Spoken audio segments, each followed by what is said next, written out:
Não nego que podemos encontrar uma forte resistência interna tentando nos impedir de pôr um fim à identificação com o sofrimento. Isso acontecerá particularmente se tivermos vivido intimamente identificados com o sofrimento emocional durante a maior parte da vida e se tivermos investido nele uma grande parte, ou mesmo todo o nosso sentido de eu interior. Isso significa que construímos um eu interior infeliz por conta do nosso sofrimento e acreditamos que somos essa ficção fabricada pela mente. Nesse caso, nosso medo inconsciente de perder a identidade vai criar uma forte resistência a qualquer forma de não identificação. Em outras palavras, você preferiria viver com o sofrimento, ser o sofrimento, a saltar para o desconhecido, correndo o risco de perder o seu infeliz, mas familiar eu interior. Se esse é o seu caso, observe a resistência dentro de você, observe o seu apego ao sofrimento. Esteja muito alerta. Observe como é estranho ter prazer em ser infeliz. Observe a compulsão de falar ou pensar a esse respeito. A resistência deixará de existir se você torná-la consciente. Poderá então dar atenção ao sofrimento, estar presente como testemunha e iniciar a transformação. Só você pode fazer isso. Ninguém pode fazer por você. Mas caso tenha bastante sorte para encontrar alguém intensamente consciente, se puder estar com essa pessoa e juntar-se a ela no estado de presença, isso poderá ser de grande utilidade, acelerando o processo.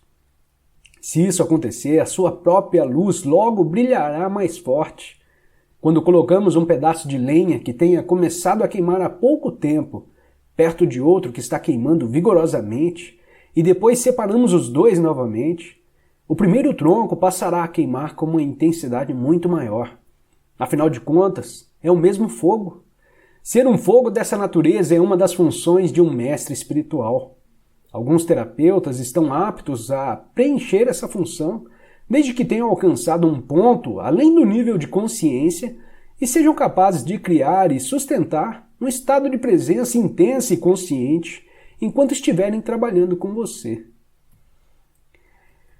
A razão pela qual não colocamos a mão no fogo não é o medo, e sim a certeza de que vamos nos queimar. Não é preciso ter medo para evitar um perigo desnecessário. Basta um mínimo de inteligência e bom senso. Nessas questões práticas, é muito útil aplicarmos as lições do passado. Mas se alguém nos ameaça com fogo ou com violência física, talvez experimentemos uma sensação como medo. É uma reação instintiva ao perigo, sem relação com a doença psicológica do medo que estamos tratando aqui. A doença psicológica do medo não está presa a qualquer perigo imediato concreto e verdadeiro. Manifesta-se de várias formas, tais como agitação, preocupação, ansiedade, nervosismo, tensão, pavor e fobia, e etc. Esse tipo de medo psicológico é sempre de alguma coisa que poderá acontecer, não de alguma coisa que está acontecendo nesse momento. Você está aqui e agora, ao passo que a sua mente está no futuro. Essa situação cria um espaço de angústia, e caso estejam identificados com as nossas mentes e tivermos perdido o contato com o poder e a simplicidade do agora, essa angústia será a nossa companhia constante. Podemos sempre lidar com uma situação no momento em que ela se apresenta, mas não podemos lidar com algo que é apenas uma projeção mental. Não podemos lidar com o futuro. Além do mais, enquanto estivermos identificados com a mente, o ego rege as nossas vidas, como mencionei anteriormente. Por conta da sua natureza ilusória, e apesar dos elaborados mecanismos de defesa, o ego é muito vulnerável e inseguro, e vê a si mesmo em constante ameaça. Esse é o caso aqui, mesmo que o ego seja muito confiante em sua forma externa. Agora, lembre-se que uma emoção é a reação do corpo à mente. Que mensagem o corpo está recebendo permanentemente do ego, o falso eu interior construído pela mente? Perigo, estou sob ameaça. E qual é a emoção gerada por essa mensagem permanente? Medo, é claro. O medo parece ter várias causas, Tememos perder, falhar, nos machucar, mas em última análise, todos os medos se resumem a um só: o medo que o ego tem da morte e da destruição. Para o ego, a morte está bem ali na esquina, no estado de identificação com a mente. O medo da morte afeta cada aspecto da nossa vida. Por exemplo, uma mesma coisa aparentemente trivial ou normal, com a necessidade de estar certo em um argumento e demonstrar a outra pessoa que ela está errada, defendendo a posição mental com a qual nos identificamos, acontece por causa do medo da morte. Se estivermos identificados com uma atitude mental e descobrirmos que estamos errados, nosso sentido de eu interior, baseado na mente, corre um sério risco de destruição. Portanto, assim como o ego, você não pode errar. Errar é morrer.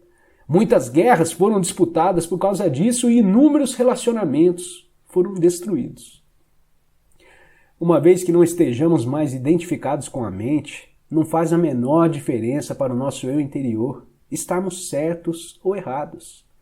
Assim, a necessidade compulsiva e profundamente inconsciente de ter sempre razão, o que é uma forma de violência, vai desaparecer. Você poderá declarar de modo calmo e firme como se sente ou o que pensa a respeito de algum assunto, mas sem agressividade ou qualquer sentido de defesa.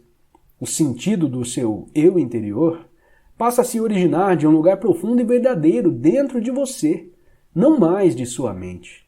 Tenha cuidado com qualquer tipo de defesa dentro de você. Ela está se defendendo de quê? De identidade ilusória? De uma imagem em sua mente? De uma identidade fictícia? Ao trazer esse padrão à consciência, ao testemunhá-lo, você deixa de se identificar com ele. Sob a luz da consciência, o padrão de inconsciência irá se dissolver rapidamente. Esse é o fim de todos os argumentos e jogos de poder tão prejudiciais aos relacionamentos. O poder sobre os outros é fraqueza disfarçada de força. O verdadeiro poder é interior e está à sua disposição agora. O medo será uma companhia constante para qualquer pessoa que esteja identificada com a mente e, portanto, desconectada do seu verdadeiro poder, o eu profundo e enraizado no ser. O número de pessoas que conseguiram alcançar o ponto além da mente ainda é extremamente pequeno, o que nos leva a presumir que, virtualmente, todas as pessoas que você encontra ou conhece vivem em um estado permanente de medo. Só o que varia é a intensidade. Ele flutua entre a ansiedade e o pavor, numa ponta da escala e um desconfortável, vago e distante sentido de ameaça na outra. Muitas pessoas só tomam consciência disso quando o medo assume uma de suas formas mais agudas.